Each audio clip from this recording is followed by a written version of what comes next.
समय, सम्मान और विश्वास एक बार अगर चला जाए तो वापस नहीं आता, ऐसा हमारे गुरुजनों ने कहा है। इनमें भी अगर आप ध्यान दोगे ना तो सम्मान और विश्वास तो एक बार को आ भी सकता है, हालांकि तो आता नहीं है पर एक बार को आ भी सकता है। ऐसे वाल्मीकि जी हुए, अगर आपने बहुत ही अच्छे कर्म किए और ईश्वर की ब्लेसिंग है तो हो सकता है, पर समय कभी वापस आ नहीं सकता, ये परम सत्य है। इसीलिए अपने समय का एक एक मिनट का, एक एक सेकंड का हिसाब रखें। जो गया वो गया, पर जो है आज से, अभी से, यहीं से अपने समय को अपने अच्छाई के लिए लगाएं। सूर्य चमकता है क्योंकि उसके पास खुद की रोशनी है। जब तक एक वृक्ष छाया दे सकता है क्योंकि वो बड़ा है,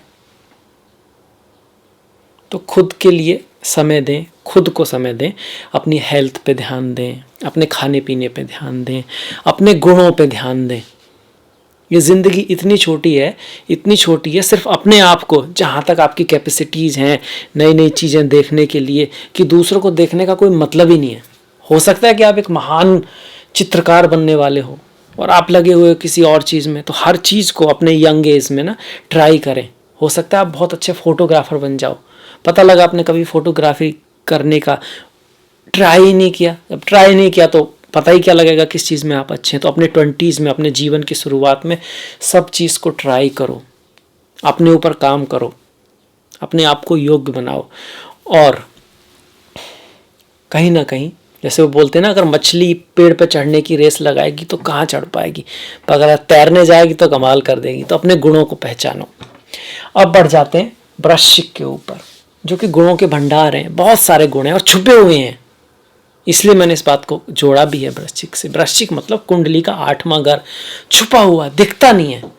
कई बार उन्हें समझ में नहीं आता उनके अंदर कौन कौन से टैलेंट हैं, उन्हें खुद पता नहीं होता, इसलिए उनको कई तरह की चीज़ों को ट्राई करके देखना चाहिए। वैसे अक्सर उनको अकल्ट, एस्ट्रोलॉजी, ज्योतिष, रिसर्च, गहराई में जाने वाली चीज़ें, इंटेंस चीज़ें पसंद होती, पर फिर भी वृश्चिक वालों में ये होता है कि उनको अपने पैशन का पता नहीं रहता अक्सर। तो आपके लिए क्या लेकर आया है मार्च का महीना, पहले देख लेते हैं कि ग्रह कहाँ कर बैठे हैं। उसके आधार पर फिर देखेंगे आपके करियर के लिए, काम के लिए कैसा रहेगा, धन के लिए कैसा रहेगा, परिवार के लिए कैसा रहेगा, बिजनेस के लिए कैसा रहेगा, और जीवन के जितने भी क्षेत्र हैं उनमें क्या उतार चढ़ाव रहेंगे, ज्योतिष की स्थिति से क्या ध्यान रखना है, कर्म के लेवल पर हमको क्या करना है। तो देखिए, सबसे पहले आप देख सकते हैं चंद्रमा मैंने वृश्चिक में दिखाए हैं, इसलिए क्योंकि आपकी राशि वृश्चिक है और ये जो वीडियो है वृश्चिक राशि के लिए है। पर इसके साथ साथ वृश्चिक लग्न वाले भी इसको देख सकते हैं, उनके लिए भी ऐसा नहीं कि गलत हो जाएगा, क्योंकि लग्न तो आप ही का है। अब द्वितीय भाव में कोई नहीं है, तृतीय भाव में कोई नहीं है, चतुर्थ भाव में बुध, शनि और सूर्य बैठे हुए हैं। अब इनमें से सूर्य यहाँ 15 तारीख तक है चतुर्थ भाव में कुंभ राशि में, 15 के बाद ये आपके पंचम भाव में मीन राशि में चले जाएंगे। शनि तो यही रहने वाले हैं कुंभ राशि में ही, और बुध जो है 16 तारीख को आपके पंचम भाव में मीन में जाएंगे, जहां वो नीच के होते हैं। मीन में बुध नीच के होते हैं, पर चूंकि गुरु के साथ है तो नीच भंग रहेगा आपका। ये तो यहाँ रहा। शुक्र जो आप देख रहे हो वो भी यहाँ पर है 12 तारीख, माफ कीजिएगा, शुक्र यहाँ पर है पंचम भाव में मीन राशि में गुरु के साथ 12 तारीख तक छत्र नाम का राजयोग बनाए हुए, और गुरु शुक्र का बड़ा ही खूबसूरत सहयोग यहाँ पर पंचम में बना हुआ है, पर 12 तारीख तक। 12 के बाद शुक्र जो है राहु के साथ आएंगे, बहुत ही इंटरेस्टिंग सा योग बनेगा राहु शुक्र का, इस पर बात करेंगे। और शुरू के जो 12 दिन है आपके, उनमें मतलब शनि कंबस्ट रहेंगे, शनि और सूर्य, इसका भी एक योग बनेगा, इस पे बात करेंगे। इसके बाद मंगल की अगर हम बात करें तो मंगल भी यहाँ पर 16 तारीख तक है।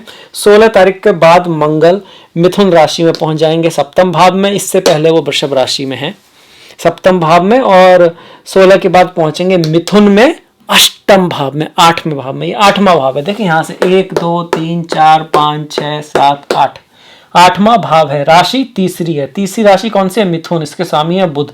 ऐसे ही ये भाव कौन सा है? प्रथम। इसमें राशि कौन सी है? 8वीं राशि कौन सी होती है? वृश्चिक, इसके स्वामी कौन है? मंगल। ऐसे अब आ जाते हैं रिजल्ट के ऊपर। रिजल्ट की बात करें तो पहले 15 दिन और बाद के 15 दिन, ऐसे हम तोड़ सकते हैं इस महीने को। तो अगर पहले 15 दिन की बात करें तो हमारा इस तरह से दिखाई देगा, ये ग्रहों की स्थिति रहेगी। केतु आप देख सकते हो 12वें भाव में तुला राशि में बैठे हुए हैं। तो इसमें हम देख सकते हैं कि चौथा जो भाव है वहां पर सूर्य और शनि बैठे हुए हैं। और शनि कौन से भाव के स्वामी है? तीसरे और चौथे के। चौथे का स्वामी चौथे में है, तीसरे का स्वामी चौथे में है। तो ये पूरी साल लगभग आप ना थोड़ा सा अपने दोस्तों से बात करना पसंद करोगे, अपनों से बात करना पसंद करोगे, थोड़ा रिजर्व रहना पसंद करोगे आप। बहुत ज़्यादा घुलना मिलना थोड़ा सा कम रहेगा। इसके साथ साथ दसम का स्वामी चतुर्थ में आ रहा है, घर से कोई काम करने की आप सोच सकते हो, इस तरह का है। अपने मदरलैंड, अपनी माता के प्रति आपका कोई झुकाव हो सकता है, उससे बात करने में थोड़ी आपकी, आप कह सकते हो, मन कर सकता है आपका। कार्य के क्षेत्र में ये अच्छा है। जॉब के लिए पहले जो 15 दिन है वो बढ़िया है, मतलब कि प्रमोशन हो सकता है और कार्य के क्षेत्र में आपका जो काम है उसके लिए आपको फेम मिल सकता है। पर बॉस से थोड़ा बना के रखनी है, पिता से, गवर्नमेंट से, जो भी अथॉरिटी है उससे बना के रखनी है। क्यों? शनि और सूर्य साथ में हैं और सूर्य जो है शक्ति, राजा का प्रतीक है। राजा, पहले राजा था, अब गवर्नमेंट हो गई है। अब धीरे धीरे मैं तो ये कहूँगा प्राइवेट सेक्टर जिस तरह बड़ा हो रहा है तो वो भी सूर्य ही हो जाएगा। जैसे आपके घर में अगर माता मेन है, कमाती भी वही हैं, सब चीज़ें वही हैंडल करती हैं, तो माता फिर सूर्य हो जाएंगी। जो भी राजा है, जो भी पावर में है, वही सूर्य है। तो क्योंकि सूर्य शनि साथ में है तो थोड़ा उनके साथ आपको बना के रखनी होगी। छोटी मोटी बात को इग्नोर कर सकते हैं, ध्यान ना दें, थोड़ा सा बना के रखें अपने बॉस आदि के साथ। तो पहले 15 दिन जॉब आदि के लिए बहुत बढ़िया है। अगर बिजनेस की बात करें हम पहले ही 15 दिन, तो सप्तमेश आपका पंचम में है, बहुत अच्छा है। बिजनेस के लिए, काम धंधे के लिए बहुत बढ़िया है। पहले जो 15 दिन है, 12 तारीख तक, खासकर बाद में भी अच्छा ही है, पर 12 तारीख तक काफ़ी अच्छा है बिजनेस के मामले में। गुरु के साथ बैठे हुए हैं, बिजनेस में वृद्धि होगी। साथ में प्रेमी जो लोग हैं, प्रेमिका, प्रेमी, पति पत्नी के बीच का जो प्रेम है वो भी यहाँ पर है। पर मेनली जो सिंगल हैं या बॉयफ्रेंड गर्लफ्रेंड हैं, जो अभी किसी साथी की तलाश में, या फिर सिंपली फ्रेंड्स जो होते हैं, उनके बीच में भी अच्छा रहेगा। पढ़ाई लिखाई के लिए बहुत अच्छे रहेंगे पहले 15 दिन आपके। आप 12 तारीख तक है पर 15 तक भी इसको खींच सकते हैं, 2-3 दिन का ही बात है। पर क्योंकि शुक्र जो है ना वो आपके फिर छठे भाव में चले जाएंगे आपके 12 तारीख के बाद। और जो शनि है वो भी आपके 12 तारीख तक ही अस्त हैं सूर्य से, पर सूर्य यहाँ पर 15 तारीख को आएंगे। तो आप ये कह सकते हो 12 से 15 के बीच का ये एक चेंजेबल समय रहेगा, थोड़ा सा चेंज वाला समय रहेगा। और 12 तारीख तक का समय जैसे हम बात करें फिलहाल में ऐसा है। पढ़ाई लिखाई के लिए बहुत अच्छा है। स्टॉक मार्केट, अगर आपको स्टॉक मार्केट में इंटरेस्ट है, आपने कहीं आर्ट में, डिजाइन में, क्रिएटिविटी में, फीमेल्स है, परफ्यूम्स है, होटल्स हैं, इनसे जुड़ा हुआ आपका कोई काम है, इसके साथ साथ फॉरेन लैंड से आप जुड़े हुए हैं, आप विदेश जाना चाहते हैं, लड़कियों से, फीमेल से जुड़ा हुआ कोई काम है आपका, मॉडलिंग से जुड़ा हुआ काम है, तो आपके लिए बहुत बढ़िया रहेगा, बहुत अच्छा रहेगा। पढ़ाई लिखाई के लिए भी बहुत बढ़िया है।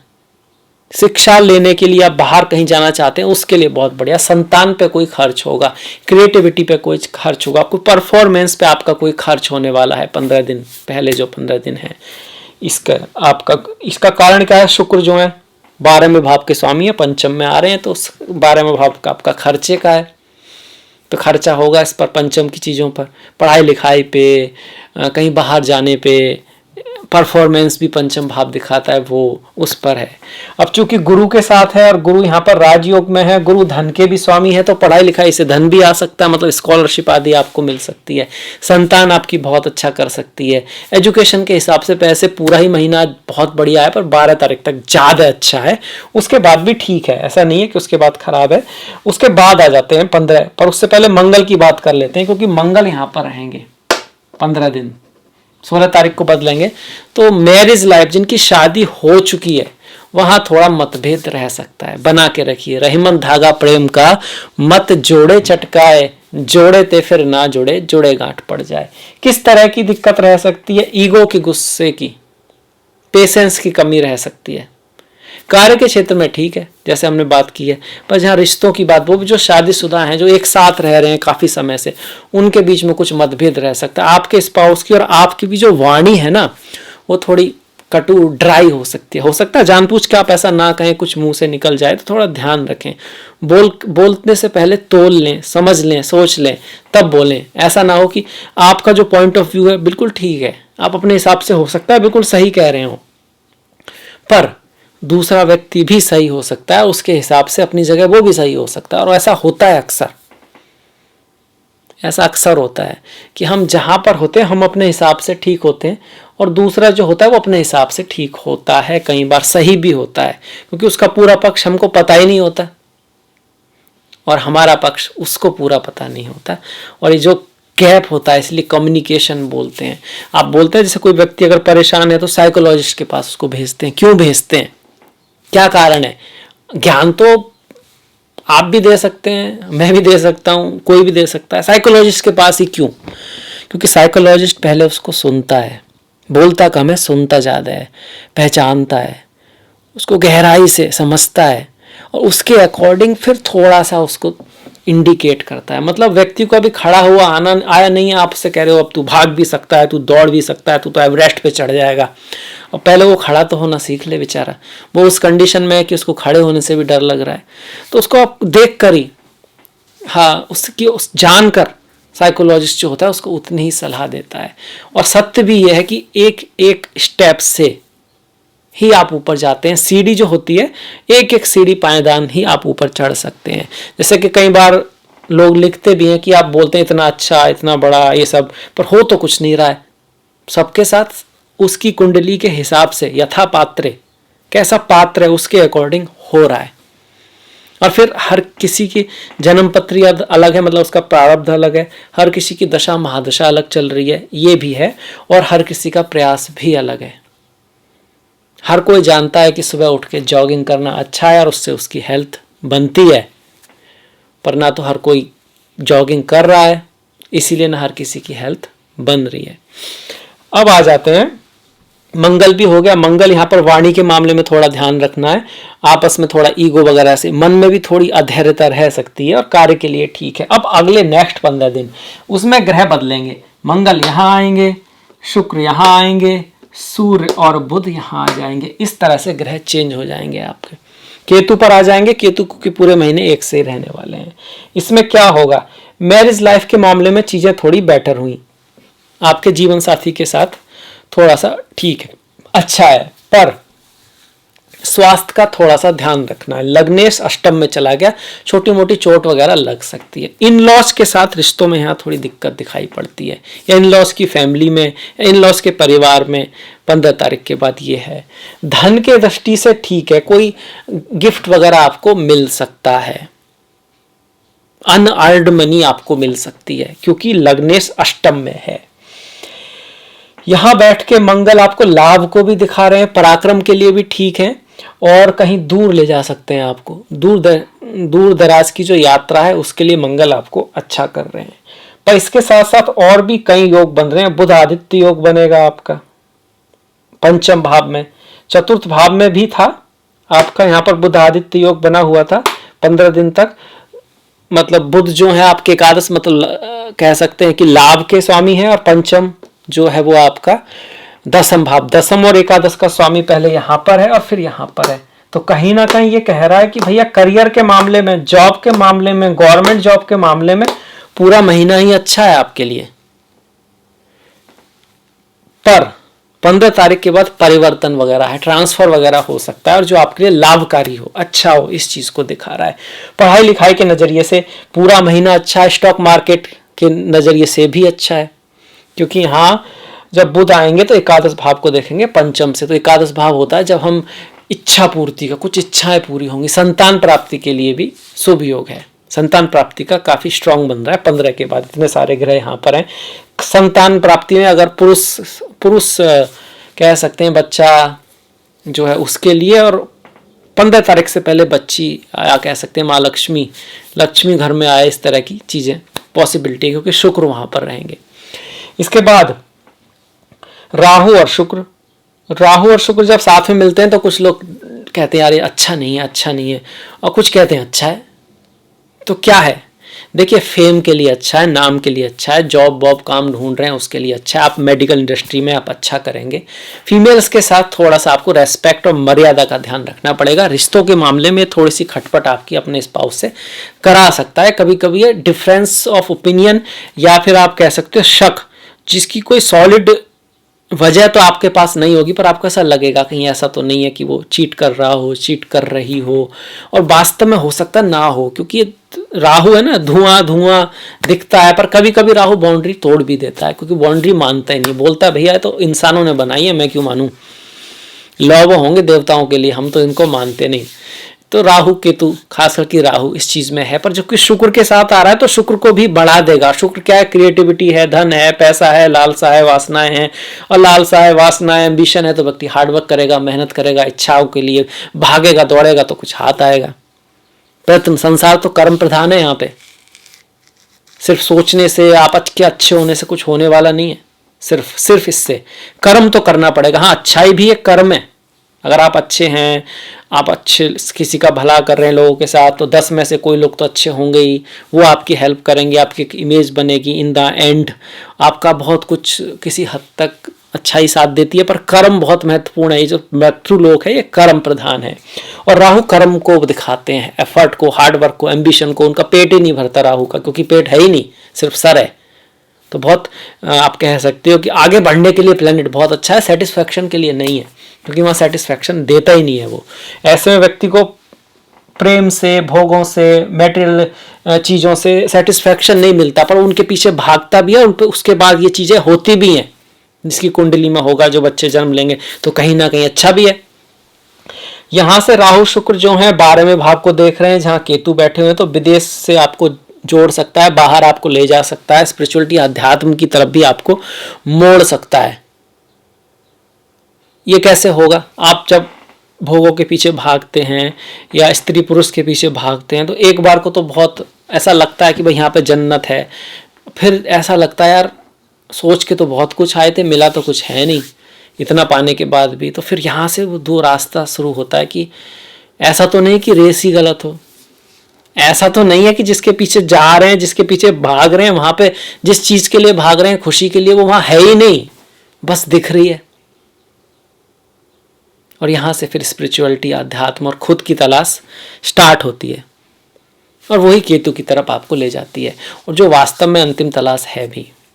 सब कुछ देख के, सब कुछ देख कर ये यकीन होता है कि भाई कुछ है ही नहीं।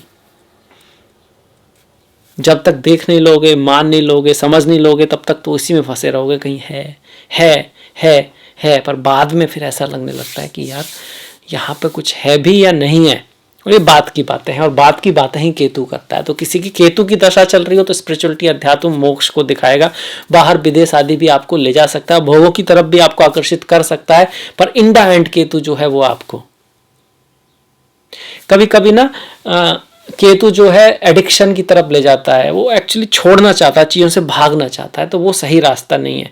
वो केतु एफ्लिक्टेड केतु होता है उस कंडीशन में। अदरवाइज केतु मोक्ष का ग्रह है, और किसी के केतु की दशा चल रही है तो उसको गणेश जी की पूजा करनी चाहिए। गणेश मतलब ज्ञान, जो बुद्धि ऋषि सिद्धि के जो कह सकते हैं दाता हैं। गणेश जी विघ्न विनाशक हैं, ज्ञान के प्रतीक हैं, ज्योतिष के देवता हैं गणेश जी। तो केतु के समय में संतों के साथ रहना, दूरदृष्टि का रखना, अच्छी अच्छी बुक्स, किताबें पढ़ना।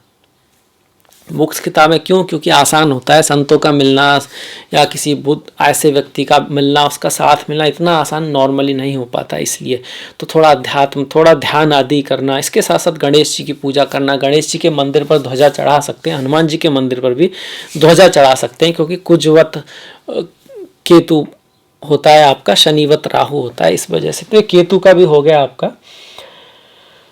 माता के साथ थोड़ा सा 12 तारीख के बाद उनके स्वास्थ्य का हल्का सा ध्यान रखना है, 15 तारीख के बाद, क्योंकि माता के भाव में शनि है और केतु की दृष्टि उन पर आ ही रही है, और इस वजह से थोड़ा सा ध्यान रखना है। माता के साथ रिश्तों में, उनके स्वास्थ्य में कुछ उतार चढ़ाव रह सकते हैं। अगर आप अपने जन्म स्थान से दूर जाके कहीं जाने की ट्राई कर रहे हैं तो 15 तारीख के बाद आपके लिए अपॉर्चुनिटी अच्छी रहेगी। ये हो गया आपका। और मंगल की बात कर चुके हैं हम, सारे ग्रहों की बात कर ली हमने, सूर्य की भी बात की है। आपको ध्यान होगा कि यहाँ पर हमने कहा था जॉब वगैरह के लिए अच्छा है, और यहाँ पर हमने कहा था कि 15 तारीख को जॉब चेंज हो सकता है, हालांकि ये राजयोग है अच्छा है, पर ट्रांसफर हो सकता है जो आपके लिए बढ़िया हो। ये हो गया। अब आ जाते हैं त्योहारों के ऊपर। उससे पहले मैं आपसे आग्रह करूंगा, निवेदन करूंगा, कमेंट कीजिएगा क्या अच्छा लगा, क्या नहीं लगा, क्या सुधार किया जा सकता है, और जो भी सुधार किया जा सकता है इसमें वो मैं करने की कोशिश करूंगा, और उम्मीद करूंगा आप भी अपने जीवन में कोई ना कोई सुधार लाएंगे। और जो भी सुधार लाते हैं उसको लगातार कीजिएगा। कहते हैं कि अगर आप 21 दिन तक कोई चीज़ प्रैक्टिस करते रहो ना, फिर वो आपकी आदत बनती है। हम तो 7 दिन नहीं करते, फिर कहते हैं यार हो नहीं रहा। होगा कैसे? 21 दिन, 1 महीना तो करो। 1 महीना दौड़ लगा के देखो आप सुबह सुबह, फिर आपसे कहना कि फिर आपका मन करता है नहीं। हाँ, अगर शुरू में 2-3 दिन लगाई, या फिर तो आप यही कहोगे भैया पैरों में दर्द हो गया, हाथों में दर्द हो गया, इससे तो अच्छा है कि दौड़ो ही मत। तो जो भी करो उसको कम से कम 21 दिन और 3 महीने करो किसी अच्छी आदत को, और फिर लिखो कि कुछ बदलाव आता है या नहीं आता है। मेरे ख्याल से आएगा। खैर, अगर आपको अच्छा लगा है तो कमेंट कीजिएगा, लाइक कीजिएगा, सब्सक्राइब कीजिएगा, घंटी वाला बटन दबा सकते हैं, इंस्टाग्राम आदि पे फॉलो कर सकते हैं, नीचे लिंक दिया हुआ है। अब मैं त्योहारों की तरफ बढ़ रहा हूँ, क्योंकि त्योहार हमारी जड़ों की तरह हैं। जैसे वृक्ष होता है ना, उसकी जड़ होती है, संस्कृति होती है हर किसी की। रोमन का कल्चर है, मिस्र का कल्चर है, इजिप्ट का कल्चर है, रशियन कल्चर है, सबका अपना एक कल्चर है। और आप जाएंगे तो पता लगेगा कि हर देश में उसके प्रति एक जुनून होता है। वो करना जरूरी है, क्योंकि जो भी कॉन्सेप्ट है कंट्री का, वर्ल्ड का, वो मेंटली ही तो है। अगर उसमें विश्वास होगा, उसमें रुचि होगी, तभी तो आप उससे जोड़ेंगे। हाँ, किसी की भी जड़ हो, कोई भी कल्चर हो, कोई भी धर्म हो, उसमें कुछ नेगेटिव्स होते हैं, हो सकते हैं, समय के साथ हो ही जाते हैं, इसलिए परिवर्तन संसार का नियम है, तो उसको सुधारा जा सकता है। पर 6 तारीख को होली का दहन है, 7 तारीख को होली है, तो आपको होली की बहुत बहुत तहे दिल से शुभकामनाएं। 22 तारीख को चैत्र की नवरात्रि है। नवरात्रों में कुछ नया शुरुआत करना, किसी नए काम की शुरुआत करना, नए काम में कुछ अपना ही कर लो कि भैया आज से गुस्सा नहीं करेंगे। नहीं करेंगे मतलब नहीं करेंगे, ठान लिया तो ठान लिया। आ भी जाएगा, फिर लिखना है कि नहीं करना है, फिर लिखना है नहीं करना है, कोशिश करते रहना है, कोशिश करते रहना है, आता रहेगा, कोशिश करते रहना है, इन द एंड आपकी जीत होगी। 23 तारीख को छेती चंद जो संत हैं उनका त्यौहार है, और सिंधी लोगों का एक बहुत बड़ा त्यौहार है। 30 तारीख को रामनवमी है, 31 तारीख को नवरात्रि है, आखिरी दिन है नवरात्रि का। इसके बाद जो पूर्णिमा है वो होली को होती है, तो 7 तारीख की पूर्णिमा भी है हमारी। 18 तारीख की पाप मोचनी, और 2 तारीख को अम्बालिका एकादशी है। ओम नमो भगवते वासुदेवाय। जो भगवान हरि विष्णु के भक्त हैं उनके लिए ये बहुत ज़्यादा इंपॉर्टेंट है। आपकी ढैया चल रही है शनिवार को, है ना, तो इस महीने 4 तारीख को शनि प्रदोष व्रत है। प्रदोष व्रत जो शनिवार को पड़ रहा है, विशेष हो गया आपके लिए, उसको जरूर रखिएगा, आपको लाभ होगा। बाकी हर शनिवार अगर आप फास्ट करते हैं, वृद्धों का सम्मान करते हैं, रियली में करते हैं, और दिन भी, और शनिवार को फास्ट करते हैं, ओल्ड पीपुल्स की आप हेल्प करते हैं, सबके प्रति आपके मन में कहीं ना कहीं प्रेम है, करुणा है, क्योंकि शनि जो है ना सबके प्रति करुणा को भी दिखाते हैं। हार्ड वर्क करते हैं आप, मेहनत करते हैं, साफ सफाई का आप ध्यान रखते हैं। ये सारी चीज़ें आप लगातार अपने जीवन में अपनाएंगे तो ढैया भी आपका कुछ खास उखाड़ नहीं पाएगी। याद रखिएगा इस बात को। पर ये सारी चीज़ें मन में होनी चाहिए, अंदर से आनी चाहिए। देखिए, ऐसे तो हर कोई सक्सेस पाना चाहता है, हर कोई पतला होना चाहता है अगर फीमेल्स की बात करें, पर होते नहीं है, कम ही हो पाते हैं। क्यों? क्या वो चाहती नहीं है जो नहीं हो पा रही? चाहती तो हैं, पर वो दूसरे को देख के चाहते हैं। अंदर से जो चीज़ आती है ना, होती तो वही है, फिर वो तो सोने ही नहीं देती, नींद नहीं आती उसको करे बिना। तो वो चाहत पैदा कीजिए। इसके बाद देखिए बढ़ जाते हैं हम, 19 तारीख का भी प्रदोष व्रत है, 20 तारीख की शिवरात्रि है, और 10 तारीख की संकष्टी है, 21 तारीख की चैत्र अमावस्या है, और 15 तारीख की मीना संक्रांति है। सूर्य का जो प्रवेश हुआ है ना, जिसकी हम बात करें, मीन राशि में जो जाएंगे सूर्य, यहाँ से मीन में जो जाएंगे, ये 15 तारीख को। अमावस्या संक्रांति हर बार मैं कहता हूँ पितरों से जुड़ा हुआ है, हर बार इसलिए कहता हूँ कि इंपॉर्टेंट है। इस दिन साफ सफाई करना, कुछ गरीबों के लिए करना, कुछ चीज़ें जो आप काम में नहीं ले रहे हैं उसको किसी को दे देना, किसी के काम आ सके, ये बहुत अच्छा माना गया है। अपने पितरों को याद रखना, उनके नाम से कुछ दान पुण्य करना, गीता के पाठ का करना, भले ही आपकी कुंडली में कोई श्राप दोष है या नहीं है, कम से कम इन 2 दिन तो आपको करना चाहिए। बाकी दूसरे दिनों भी अच्छा है, ये इसलिए कि बाकी दिन तो हम बिजी होते हैं, तो कम से कम इन दिन ही कर दें और मन से करें, दिल से करें। ये हो गया, अब मैं आपसे विदा लूंगा। आई होप आपको, मुझे आशा है ये वीडियो पसंद आया होगा, तो प्लीज़ लाइक कीजिएगा, सब्सक्राइब कीजिएगा, कमेंट कीजिएगा, घंटी वाला बटन दबाना कृपया मत भूलिएगा। आपसे मुलाकात होगी अगले वीडियो में, तब तक के लिए आप अपना ख्याल रखें, अपनों का ख्याल रखें, सभी का ख्याल रखें। नमस्कार।